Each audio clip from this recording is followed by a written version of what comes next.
So hello and welcome guys, this is Ashutosh, your host, and I welcome you all in this new video tutorial of electrical machines, okay, in the new segment of concept of the day. So guys, today we are going to discuss, okay, the question, very important question, which is asked in the YY examinations and various examinations.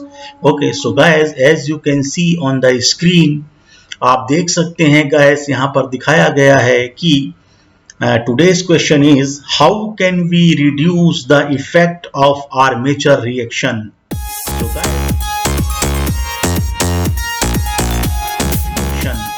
So guys, earlier we studied about armature reaction, how armature reaction is produced and what are the bad effects of armature reaction. कौन कौन से दुष्प्रभाव होते हैं armature reactions के, और वो आप चेक कर सकते हैं guys. You can check that out. Okay, in my previous video I have explain this. Okay, मैंने विस्तार पूर्वक बताया है आपको, आप देख सकते हैं. सो गाइस, आप यहां पर देख सकते हैं कि how can we reduce the effect of armature reaction. So guys, आप अगर देखें यहां पर, okay, so first method is by using high reluctance pole tips. The first method is, second method is by using compensating winding, and third method is by using interpoles. So guys, we can nullify the effect, we can eliminate or reduce the effect, bad effects actually of armature reaction by using high reluctance pole tips. Second is by using compensating winding, and third method is by using interpole. So guys, आप यहाँ पर देख सकते हैं जो पहला जो method है by using high reluctance pole tips. So आप यहां पर देख सकते हैं guys, if you can see on the screen, okay, the first sentence, if the reluctance at the pole tips is increased then the magnitude of armature cross flux is reduced and the distortion of the resultant flux density wave is minimized. आप ये पहला sentence देख सकते हैं guys. इसका मतलब ये है गाइस कि अगर इस प्रकार के चैम्फर्ड पोल शू या पोल फेस हम यूज करते हैं, जैसा आप देख सकते हैं इस डायग्राम में guys, this is called chamfered pole shoe, और पोल फेस, ये जो कर्व्ड पार्ट है, इसी को कहा जाता है पोल शू. सो गाइस, अगर ये इस तरीके से चैम्फर्ड है या इसेंट्रिक है, it is also called eccentric pole shoes. So guys, जहां पर जो एयर गैप है ये शॉर्ट हो जाएगा. The air gap will be shorten over here, you can see over here.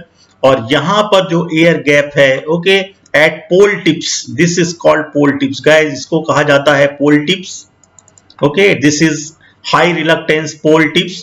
सो यहां पर गाइस एयर गैप इंक्रीज हो जाता है. As you can see on the screen, this is called longer air gap. Okay, so air gap will be shorter over here at the center of this pole shoe, and at the pole tips the air gap becomes longer. So guys, because of this armature cross flux का जो effect है guys, उसमें reduction आता है. So the armature cross flux is reduced, और जो distortion होता है रिजल्टेंट फ्लक्स डेंसिटी वेव में, उसमें भी कमी आती है, as you can see over here. And also the distortion of the resultant flux density wave is minimised. जैसा कि आप देख सकते हैं यहाँ पर कि ये वेव डेंसिटी जो है रिजल्टेंट फ्लक्स की, वो किस तरीके से शिफ्ट हो जाती है ऊपर की तरफ. यहाँ देखिए, ये ऊपर की तरफ शिफ्ट हो गई है, और ये नीचे की तरफ साउथ पोल के नीचे शिफ्ट हो गई है. हमने इसको पहले ही डिस्कस किया हुआ है, we earlier we discussed it already. So guys, so the reluctance can be increased by using chamfered or eccentric pole shoes. It will have short air gap length at the pole center and longer air gap length under pole tips. So आप second sentence पढ़ सकते हैं guys. आप देख सकते हैं कि यहाँ पर जो पोल शू का जो सेंटर वाला पार्ट है, here air gap is becomes shorter, and at the pole tips the air gap becomes longer. So guys, this is the advantage of using high reluctance pole tips. So the effect of armature flux has been nullified. Okay, and also The distortion of resultant flux density wave is minimized by using these kind of pole tips.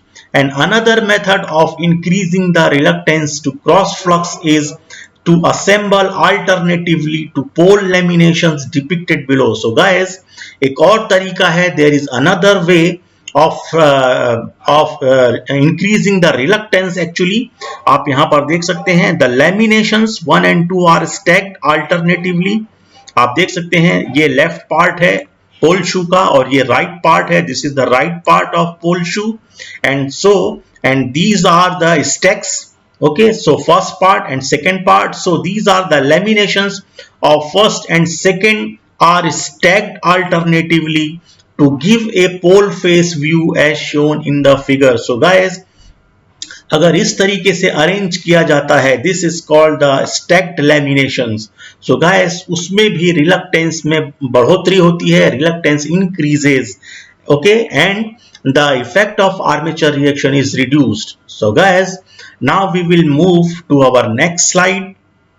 So guys, यहां पर आप देख सकते हैं जो second method है, by using compensating windings. So guys, basically आप देख सकते हैं first sentence you can read. Okay, the compensating winding are basically used to neutralize the armature flux in the pole arc region, which will otherwise cause severe distortion of main field flux. So guys, आप ये वाली slide में देख सकते हैं, देखिए ये वाला जो पोल शू है, ये जो कर्व्ड पार्ट है इसको कहा जाता है, this is called pole shoe. और ये वाला जो पार्ट है इसको कहा जाता है पोल टिप्स, और ये वाला पार्ट जो है इसको कहा जाता है पोल कोर. ये फ्लैट पार्ट है guys, this flat part is called pole core, and this curved part is called pole shoe or pole face, and this is called the pole tips.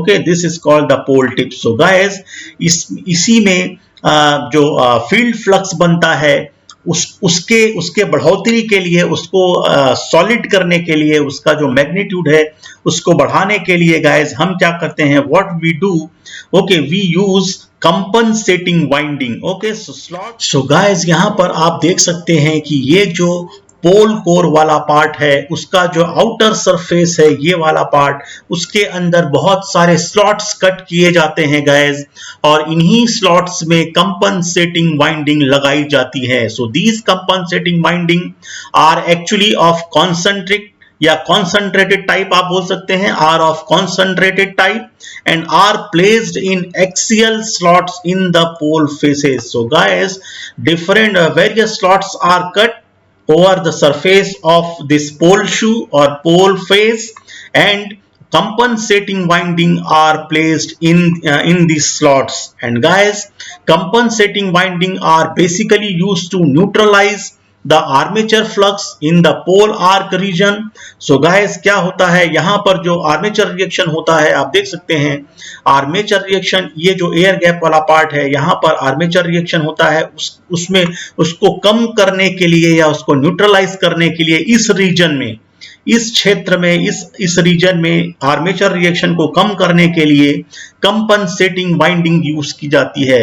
नहीं तो गाइस, अगर compensating winding use नहीं करेंगे तो ये काफी distortion पैदा करेगा मेन फील्ड फ्लक्स में. So guys, we use compensating winding and basically it is used to neutralize the armature flux in this pole arc region. This is the pole arc region, जहां पर armature flux जो है उसकी मात्रा, उसकी जो effect है, बैड इफेक्ट है, उसमें कमी आती है. सो गाइस, बाय यूजिंग, ये हमने पहले ही डिस्कस किया हुआ है, we already discuss this point. By using high reluctance pole tips, reduction in armature flux and using strong main field flux poles, we neutralize the armature reaction. So guys, compensating winding किस तरीके से काम करती है हम देखते हैं, next slide में देखेंगे guys how compensating winding work. So guys, basically now we know that the armature reaction is due to the presence of armature flux, and armature flux is produced due to the current flowing in the conductor. Now we place another winding in close proximity of the armature winding, and if it carries the same current but in the opposite direction as that of the armature current, then this will nullify the armature field. So guys, आप यहाँ पर देख सकते हैं, आपको पता है कि आर्मेचर रिएक्शन आर्मेचर फ्लक्स के कारण से होता है। आर्मेचर फ्लक्स दुष्प्रभाव डालता है फील्ड फ्लक्स पर एयर गैप में, आप देख सकते हैं पुराने डायग्राम में, जिसके कारण ये जो फ्लक्स है, जो रिजल्टेंट फ्लक्स डेंसिटी है, उसकी वेव फॉर्म खराब होती है। ओके, और ये फ्लक्स जो है, रिजल्टेंट फ्लक्स जो है, ये शिफ्ट होता है, it has been shifted due to armature reaction, और इसकी आर्मेचर फ्लक्स में भी कमी आती और फील्ड फ्लक्स में भी कमी आती है गाइस। जो मेन फ्लक्स होता है उसका मैग्नीट्यूड खराब होता है, उसके मैग्नीट्यूड में कमी आती है और उसका वेव फॉर्म खराब होता है, आप देख सकते हैं। सो गाइस, इसीलिए अगर हम कंपनसेटिंग वाइंडिंग इस तरीके से कनेक्ट करें, सो गाइस आर्मेचर के सीरीज में कनेक्ट की जाती है। आप यहां पर देख सकते हैं, these are called compensating winding. आप डायरेक्शन ऑफ करंट देख सकते हैं, ये डॉटेड है। Okay, the dotted current is shown over here. These are this is the depiction of direction of current. Okay, as you can see over here, यहाँ पर आप देख सकते हैं कि आर्मेचर कंडक्टर अगर यहाँ पर क्रॉस्ड है, आप यहाँ पर देख सकते हैं guys, these are the direction of current in the armature conductors, और इसके अपोजिट डायरेक्शन में अगर करंट इसमें फ्लो हो कंपनसेटिंग वाइंडिंग में, तो गाइस ये उस फ्लक्स को न्यूट्रलाइज करेगा। आप देख सकते हैं राइट साइड पे भी आप देख सकते हैं गाइस, यहाँ पर डॉटेड है डायरेक्शन ऑफ करंट जो रोटर आर्मेचर कंडक्टर्स में, ओके, जो परपेंडिकुलर है आपके तरफ आती हुई, और यहां पर आप देख सकते हैं कंपनसेटिंग वाइंडिंग का जो डायरेक्शन ऑफ करंट है इसमें क्रॉस्ड है, मतलब ये परपेंडिकुलर अंदर जा रही है on your screen. Okay, it is the direction of current in this compensating winding is towards the screen, okay, inside the screen. So guys, आप देख सकते हैं कि अगर इनका डायरेक्शन ऑफ करंट जो है वो अपोजिट हो, किसके डायरेक्शन से, आर्मेचर करंट से, तो then this will nullify the armature field, and guys such an additional winding is called compensating winding, और इन्हीं को compensating winding कहा जाता है। आप देख सकते हैं ये बहुत सारे स्लॉट्स दिखाए गए हैं, and guys it is placed on the pole faces, as you can see over here, this is called pole face, and compensating winding is connected in series with the armature winding in such a way that it carries the current in opposite direction. So guys, we already discussed it. So guys, now we will see the third method. Okay, so we can also reduce the armature reaction, the bad effect of armature reaction guys, by using interpoles. So guys, आप यहाँ पर देख सकते हैं interpoles are similar to the main field poles and located on the yoke, okay, between the main field poles. So guys, ये main field poles हैं, these are the main poles. Okay, and this is the N pole, this is S pole, these are called main poles. Okay, and in between these poles, main poles, interpoles are connected. As you can see over here, these are the interpoles connected in between these main field poles. So guys, ये जो main field pole है, इसके बीच में अगर आप extra magnets लगाते हैं, यही इंटरपोल कहलाते हैं।